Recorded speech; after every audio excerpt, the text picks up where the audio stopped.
បាទខ្ញុំបាទសូមអរកាយគោរពនិងជម្រាបសួរដល់អស់លោកស្រីនាងកញ្ញាពុកម៉ែបងប្អូនកូនក្មួយទាំងអស់គ្នាផងដែរ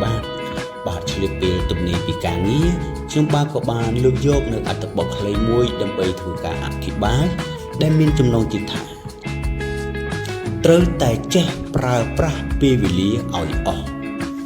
ដែលមានអត្ថន័យនិងខ្លឹមសារដូចតទៅបាទវាជាការពិតណាស់ពេលវេលាមានតម្លៃកាត់ថ្លៃមិនបានសម្រាប់មនុស្សគ្រប់រូបហេតុនេះហើយយើងត្រូវតែចេះស្ដាយពេលវេលាដែលកន្លងផុតទៅដោយយើងមិនបានធ្វើអ្វីសោះបើយើងចង់មានសេរីភាពផ្នែកហិរញ្ញវត្ថុយើងត្រូវតែចេះប្រើប្រាស់ត្រូវតែចេះឆ្លៀតនិងចេះសន្សំពេលវេលាឲ្យបានច្រើនការដែលចេះសន្សំពេលវេលាប្រៀបបានដូចជានឹងការសន្សំប្រាក់ដាក់ក្នុងកងធនាគារដែរបើយើងចេះសន្សំពេលវេលាឬចេះប្រើប្រាស់ពេលវេលារឿងបញ្ហាលុយកាក់វាមិនជាបញ្ហាចោលសម្រាប់យើងទេតែបើយើងខ្វះឬយើងខ្ជះខ្ជាយពេលវេលានោះមានន័យថាយើងក៏កំពុងតែហែកលុយរបស់យើងចោលដែររាល់ថ្ងៃនេះមានធនាគារដែលធំជាងគេបំផុតនៅលើពិភពលោកដែលមានឈ្មោះថាធនាគារសកលបានផ្ដល់លុយឲ្យមនុស្សគ្រប់គ្នា$24,000ក្នុងមួយថ្ងៃហើយយើងក៏មានសិទ្ធិចាយឬប្រើប្រាស់លុយនោះបានត្រឹមតែរយៈពេលនៅម៉ោង12យប់តែប៉ុណ្ណោះហើយប្រាក់នេះមានតែយើងម្នាក់គត់ដែលមានសិទ្ធិចាយវាបានហើយទោះបីជាយើងចាយអស់ឬមិនអស់ក៏នៅម៉ោង12យប់ធនាគារនោះនឹងកាត់លុយរបស់យើងចេញពីគណនីរបស់គេមិនខានតែធនាគារនោះបានបញ្ចូលលុយ$24,000ជាថ្មីទៀតឲ្យយើងហើយចំនួនប្រាក់$24,000នេះនឹងត្រូវកាត់ចោលទៀតនៅម៉ោង12យប់បើសិនជាយើងចាយមិនអស់ទៀត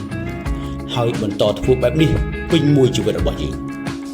ធនាគារនោះប្រៀបដូចជាផែនដីហើយ$24,000នេះប្រៀបបានទៅនឹងពេលវេលា24ម៉ោងដែលផែនដីផ្ដល់មកឲ្យយើងស្មើគ្នា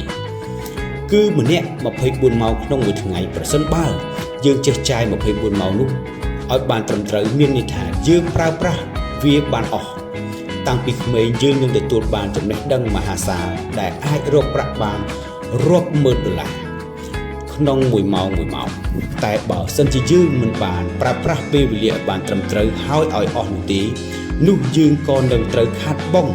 ប្រាក់រាប់$10,000វិញដែរ